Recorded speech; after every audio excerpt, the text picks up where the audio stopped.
Last autumn, I was walking through a wooded ravine in central Pennsylvania on a property owned by a friend's family. The area had been continuous forest for at least the past 100 years. Tall oaks and tulip poplars formed the canopy. The understory was dense, small trees, shrubs, ferns, fallen logs slowly returning to soil. My friend pointed to a shrub roughly 8 feet tall, growing in a spot where I would have expected almost nothing to thrive. The shrub was tucked under a stand of mature oaks that allowed maybe 5% of sunlight to reach the forest floor. The soil was rocky. There was no nearby water source. The location had not been touched by a human gardener in 3 generations. He crushed a leaf from the shrub and held it to my nose. The fragrance that came off the bruised leaf combined citrus, fresh cracked black pepper, clove, and a faint sweetness that reminded me of bay laurel. He told me the plant was called spicebush. He told me his grandmother had used the dried berries every winter as a substitute for store-bought allspice.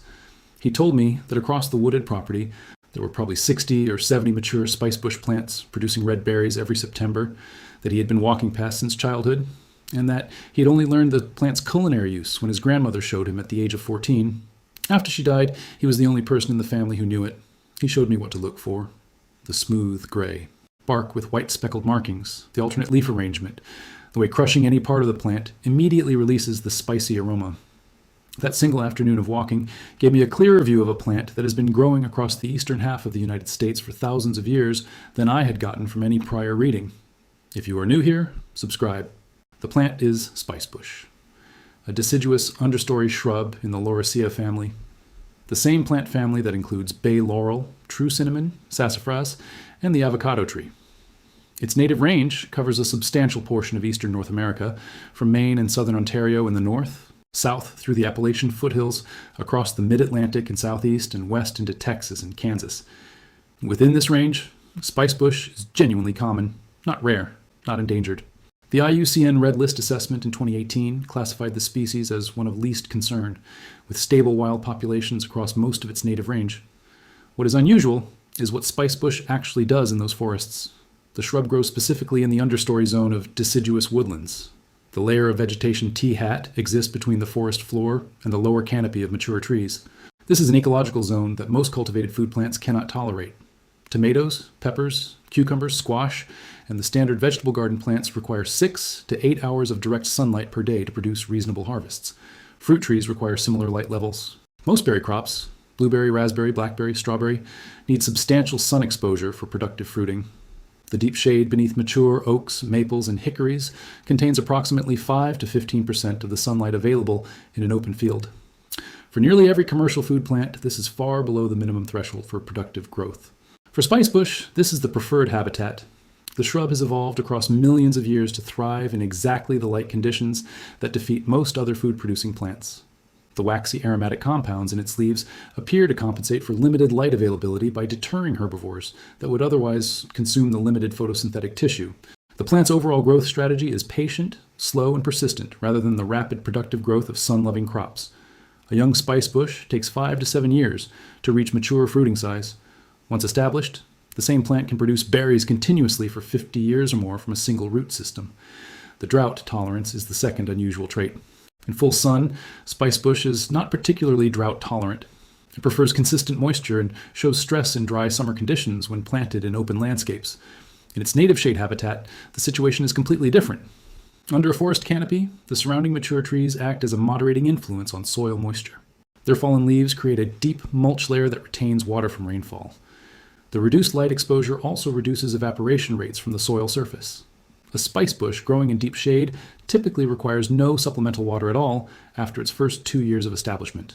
This combination, deep shade tolerance plus drought tolerance, makes spicebush essentially the only useful food plant that thrives in the specific ecological niche that exists beneath established forest canopy. For someone who owns wooded property where conventional vegetable gardens would fail entirely, spicebush is a productive native crop that requires almost no maintenance. Subscribe if you want more of these stories. The history is older than most Americans realize. Indigenous communities across the eastern woodlands documented spicebush use for centuries before European contact. The ethnobotanist Daniel Norman's comprehensive database documents medicinal and culinary uses of spicebush across multiple tribes. The Cherokee, Creek, Iroquois, Mohegan, Rappahannock, and Ojibwe all maintained specific applications for the plant. The bark was prepared as a tea for fevers, colds, and rheumatism. The berries were used for digestive complaints, gas, and colic. The leaves were used as a poultice for bruises and swelling. The Iroquois specifically used a combination of leaves and twigs as an infusion for measles, croup, and respiratory infections. The Cherokee prescribed spicebush tea for general blood purification, a category in traditional medicine that included detoxification, immune support, and seasonal wellness. The Chippewa used the leaves as a culinary flavoring for game meats, which is a use that has continued in some Native American cuisines to the present. When European colonists arrived in the eastern woodlands, they learned spicebush used directly from indigenous communities. Settlers adopted multiple aspects of the traditional knowledge. The dried ground berries became a regular substitute for imported allspice and pepper in colonial American kitchens, particularly during periods when Atlantic shipping was disrupted by war or trade restrictions. During the American Revolutionary War, when imports from Caribbean spice traders were interrupted, spicebush became one of the standard domestic substitutes in households across the colonies. Settlers also learned to use spicebush as an indicator species for fertile land. The shrub thrives in moist, rich soils with adequate drainage. A surveyor or land agent in the 1700s and 1800s who reported abundant spicebush on a property was signaling that the underlying soil was likely suitable for farming. Settlers buying land sight unseen specifically asked about the presence of spicebush as part of their decision-making process. This is documented in multiple historical accounts of frontier land transactions. What is unusual is what happened to this knowledge over the next century. The Atlantic spice trade expanded dramatically in the 1800s. Imported allspice from Jamaica, black pepper from India and Southeast Asia, cinnamon from Ceylon, all became cheaper and more available across American kitchens. The standardized commercial spices offered consistent flavor, year-round availability, and the cultural prestige of imported foods. The local foraged alternatives, including spicebush, gradually became unfashionable. By 1900, most American cookbooks had stopped mentioning spicebush entirely. The plant remained where it had always been, in the understory of eastern woodlands, but the cultural knowledge of its use became concentrated in rural Appalachian families and indigenous communities that had preserved the older food traditions. By the late 20th century, even most botanically educated Americans walked past spicebush without recognizing what it was. The plant had not declined, the shared cultural memory had.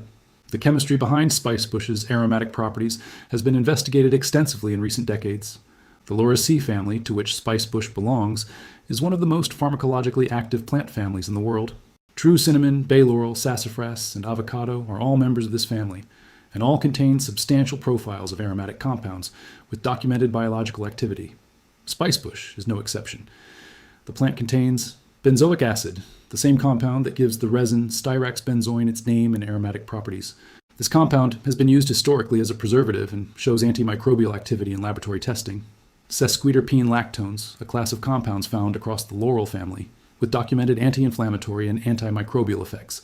Camphor in small quantities, the same compound found in higher concentrations in true camphor trees, contributing to the plant's insect-repellent properties. Botanolides and lucidones, classes of compounds identified by Cao and colleagues in 2016 as showing potential in early-stage cancer research. Porphine alkaloids, showing potential in anti-inflammatory drug development. A study cited by Stephen Foster and James Duke in their Peterson Field Guide to Medicinal Plants and Herbs documented that spicebush stem bark extract inhibited growth of Candida albicans, a yeast organism that causes mouth, vaginal, and skin infections, more effectively than 53 other plant species tested in the same study. This is preclinical research. It does not establish spicebush as a treatment for any condition, but the chemistry validates what indigenous communities had identified empirically across centuries of practical use. The aromatic compounds that give spicebush its characteristic spicy fragrance are the same compounds responsible for its traditional medicinal applications. The plant's flavor profile when used in cooking is genuinely distinctive. The dried ground berries taste like allspice combined with a peppery warmth that pure allspice lacks, plus a faint citrus brightness that comes from compounds unique to Lindera. The leaves and twigs, prepared as a tea, produce a beverage with notes of bay laurel, mild clove, and a clean herbaceous finish that pairs particularly well with rich autumn and winter dishes. For cooking, the dried ground berries substitute 1-for-1 for allspice in nearly any traditional recipe. The fresh young leaves can be added to stews and braises in the same way bay leaves are used. The twigs make an aromatic tea that some Pennsylvania Dutch traditions called wood tea and served as a winter morning beverage. What is unusual is that for someone living in the eastern United States, this entire range of culinary and medicinal applications is potentially available from a plant already growing in the local woods. The practical reality of using spicebush today depends on whether you can identify it accurately and whether you have access to a wooded environment where it grows. Identification is relatively reliable because spicebush has very few similar-looking native plants. Look for a deciduous shrub, roughly 6 to 15 feet tall with a rounded, multi-stemmed growth habit.